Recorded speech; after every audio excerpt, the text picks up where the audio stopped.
আল্লাহ বললেন সবাই বাইরে চলে যাও, সব বাইরে চলে গেল। এবার আল্লাহ বললেন মুসা, তোমার দুই কাঁধের মধ্যে দুই ফেরেশতা আছে না নাই? কিরামান, তাদেরকেও বাইরে পাঠানোর দরকার আছে না নাই? আল্লাহ বললেন তোমরাও চারদিক থেকে বাউন্ডারি দেয়া এরিয়ার বাইরে তোমরা চলে যাও। এবার রব্বুল আলামিন বললেন আল্লাহর স্পেশাল সিকিউরিটি ফোর্স ফেরেশতাকে তোমরা চারদিকে বাউন্ডারি দাও। স্পেশাল সিকিউরিটি ফোর্স ফেরেশতা কাদের সাথে কাঁধ লাগিয়ে পায়ের সাথে পা লাগিয়ে চারদিকে একটা বাউন্ডারি দিলেন। চিল্লায় বলেন আল্লাহু আকবার। এবার সাইয়েদনা জিব্রাইলকে আল্লাহ বললেন, ও জিব্রাইল, তুমিও ঢোকার চেষ্টা করো না, তুমিও বাইরে চলে যাও। সুবহানাল্লাহ। সাইয়েদনা জিব্রাইল বলে, আল্লাহ, আমাকে তৈরির পর থেকে, আমাকে রূহ দেওয়ার পর থেকে আজ পর্যন্ত তোমারে আমি দেখি নাই। সিদরাতুল মুনতাহা হলো আমার লাস্ট বর্ডার। ওই বর্ডারে কান লাগিয়ে তুমি যা বলো শুনি, ওই কথাগুলো নবীদের কাছে পৌঁছে দেই, এটাই আমার ডিউটি। আজ পর্যন্ত আমিও তোমারে দেখি নাই, তোমার নূর এখনো দর্শন লাভ করি নাই, আমিও দেখতে চাই। আমার ভাই মুসার সাথে আমাকেও দেখতে দাও। আল্লাহ বললেন, no no, this game is between Musa and me. এটা মুসার সাথে আমার খেলা, তোমার তো খেলা নাই, ঠিক কি না?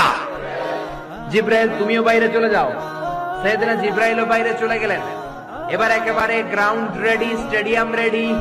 এবার খেলা হবে। খেলা কি হবে? জোরে বলেন, কি হবে? মুসা আলাইহিস সালাম আর বিশ্ব গভর্নমেন্ট, আল্লাহর সাথে খেলা। আল্লাহ বললেন, মুসা তুমি উপরের দিকে তাকাও। সাইয়েদনা মুসা আলাইহিস সালাম উপরের দিকে তাকালেন, দেখলেন প্রথম আকাশ দেখা যায়, তারপরে দ্বিতীয় আকাশ, তৃতীয় আকাশ, সব দেখতে আরম্ভ করলেন। প্রথম আকাশ, এটা বিশাল একটা area, it's a big space, we can't imagine. এটা কত বড় আমরা কল্পনাও করতে পারি না, বিশাল। এভাবে তৃতীয় আকাশ আরো বড়, চতুর্থ আকাশ আরো বড়। সাইয়েদনা মুসা আলাইহিস সালাম দেখলেন, 7 আকাশ দেখলেন। তারপরে তিনি দেখলেন সিদরাতুল মুনতাহা দেখা যায়, সেখান থেকে দেখলেন 4টা ঝর্ণা, 4টা নদী, 2টা জান্নাতে ঢুকেছে, 2টা নদী সিদরাতুল মুনতাহা থেকে দুনিয়ায় এসেছে। একটা নদীর নাম হলো মিশরের নীল নদী, আর একটা হলো ইরাকের দজলা নদী। সুবহানাল্লাহ। তারপরে নজর করে তাকালেন, সেখানে দেখলেন তিনি কোরআনের বাড়ি দেখা যায়।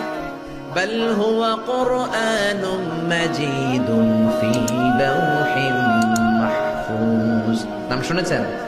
লাউহে মাহফুজ কার বাড়ি? কোরআনের বাড়ি। লাউহে